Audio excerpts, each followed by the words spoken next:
les tarifs douaniers sont-ils encore un problème aux yeux des marchés? Peut-être pas, peut-être plus. Enfin, vous allez nous dire ce que vous en pensez. Il se trouve que la Corée du Sud est la cible de nouvelles menaces de Donald Trump. Il compte surtaxer davantage la Corée du Sud parce qu'elle traîne trop à mettre en place les tarifs qui étaient déjà signés l'été dernier. Donc, sanctions.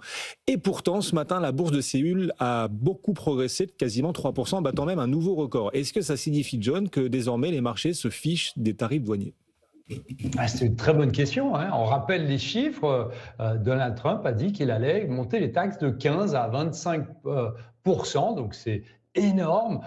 Selon la raison, vous l'avez dit, les Coréens traîneraient les pieds pour mettre en application ces fameuses taxes et les prévisions d'achat de biens américains. Alors, sur le papier, l'impact théorique est extrêmement lourd puisque les secteurs visés, c'est l'automobile, le bois, la pharmacie, qui sont centraux pour l'économie coréenne, avec en ligne de mire des groupes comme Hyundai, vous savez, les véhicules qui ont exporté environ 1,1 million de véhicules vers les États-Unis en 2024. Donc c'est énorme. Mais, vous l'avez dit, au niveau de la bourse, c'est totalement différent. Pourquoi?